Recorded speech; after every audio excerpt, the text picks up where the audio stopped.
आपका mobile SIM भी बंद होने वाला है। क्या अब आपको कोई नया सिम नहीं मिलेगा? क्या सिम बदलवाने या फिर मोबाइल नंबर की डिटेल बदलवाने जाएं तो बायोमेट्रिक देना जरूरी है? देखिए, सरकार ने ना सिम कार्ड को लेकर के नए जो नियम थे उनको और भी ज्यादा सख्त कर दिया है। लेकिन सबसे बड़ा सवाल यह है कि आखिर आपके सिम पर इसका क्या असर पड़ेगा? कहीं आपके नाम पर कोई फर्जी सिम तो नहीं चला रहा? और अगर ऐसा हो रहा है तो फिर उसके साथ क्या किया जाएगा और आपको इसका पता कैसे चलेगा? दरअसल फर्जी सिम, पहचान की चोरी, मोबाइल नंबर के जरिए होने वाली तमाम तरह की धोखाधड़ी को रोकने के लिए सरकार ने यूजर की पहचान जांचने का जो सिस्टम है और भी ज्यादा मजबूत कर दिया है। टेलीकम्युनिकेशन रूल्स 2026 अब लागू हो चुके हैं और डॉट के पोर्टल पर भी इनसे जुड़े जो निर्देश हैं, तमाम तरह के जो इंस्ट्रक्शंस हैं जारी कर दिए गए हैं। नए नियमों का जो मकसद है बहुत ही क्लियर, बहुत ही साफ है। मोबाइल कनेक्शन उसी व्यक्ति की पहचान पर हो जिसके नाम पर वो जारी किया गया है। सबसे पहले बात उस नियम की करते हैं जिसकी चर्चा सबसे ज्यादा हो रही है, यानी कि सिम की लिमिट। देखिए, देश के ज्यादातर हिस्सों में एक व्यक्ति के नाम पर मैक्सिमम जो 9 मोबाइल कनेक्शन है वही हो सकते हैं। इसमें बस एक कंपनी के नंबर नहीं गिने जाएंगे, बल्कि आपके नाम पर जो जियो, एयरटेल, वीआई या फिर किसी भी दूसरी कंपनी के जितने भी सिम हैं, तमाम चीज़ों को मिला के, तमाम कंपनीज के सिम्स को मिला करके ही 9 सिम की ये जो संख्या है वो रखी गई है, ये लिमिट रखी गई है।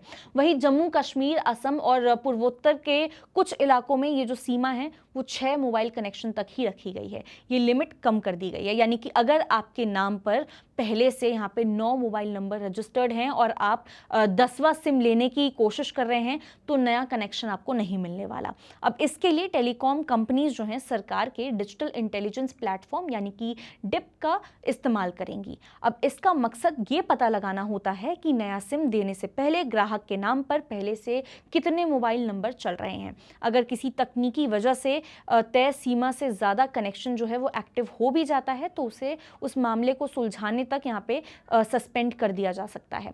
कंपनीज को इस प्रक्रिया को यहाँ पे 30 नवंबर 2026 तक रियल टाइम एनरोलमेंट और एक्टिवेशन सिस्टम से जोड़ना है। अब आते हैं नए सिम की केवाईसी की बात पर।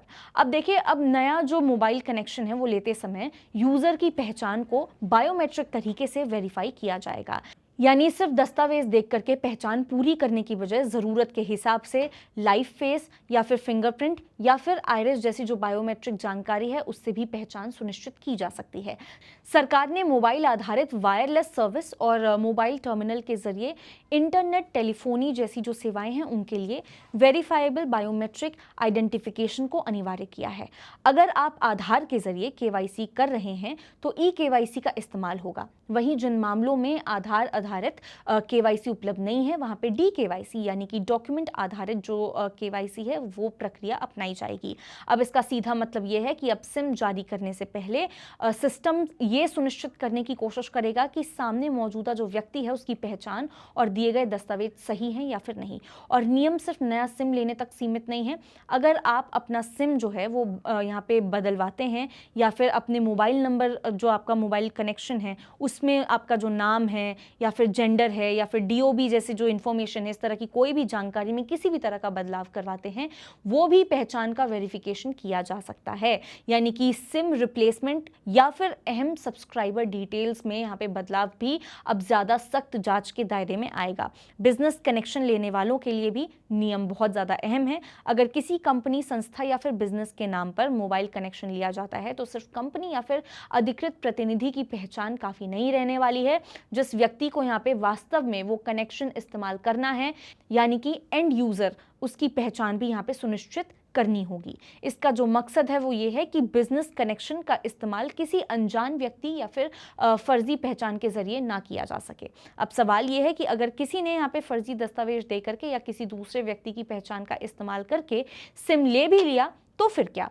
ऐसे मामले में नियमों के तहत इसकी जानकारी पुलिस को दी जा सकती है और गलत तरीके से लिया गया जो मोबाइल कनेक्शन है वो सस्पेंड या फिर यहाँ पे डिस्कनेक्ट किया जा सकता है। यानी किसी और की यहाँ पे आईडी, सिम लेकर के उससे धोखाधड़ी या फिर साइबर क्राइम या फिर दूसरे किसी भी गलत काम में इस्तेमाल करना अब और भी ज़्यादा मुश्किल होने वाला है।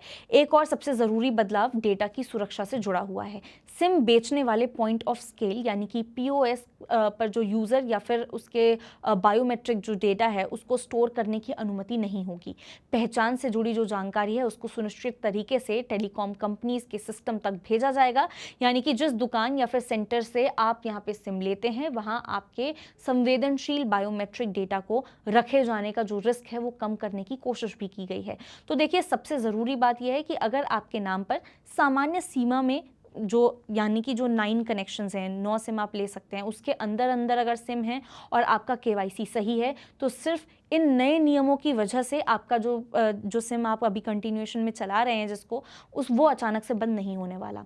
असली जो असर है उन मामलों पर पड़ेगा जब किसी व्यक्ति के नाम पर तय सीमा से ज़्यादा कनेक्शन है, पहचान या दस्तावेज में गड़बड़ी है या सिम गलत तरीके से हासिल किया गया है। सरकार का जो मोटिव है वो यही है कि हर मोबाइल नंबर की पहचान एक वास्तविक और सही यूज़र से जुड़ी होनी चाहिए ताकि फर्जी सिम और मोबाइल नेटवर्क के जरिए होने वाली धोखाधड़ी पर लगाम लगाई जा सके। बाकी आप इस बारे में क्या सोचते हैं, क्या कुछ हैं आपके थॉट्स, कमेंट करके ज़रूर बता सकते हैं। ऐसी और खबरों के लिए विजिट कर सकते हैं हमारी वेबसाइट money9live.com, सब्सक्राइब कर सकते हैं हमारे यूट्यूब चैनल Money9। मिलते हैं आपसे अगले वीडियो में, तब तक के लिए नमस्कार।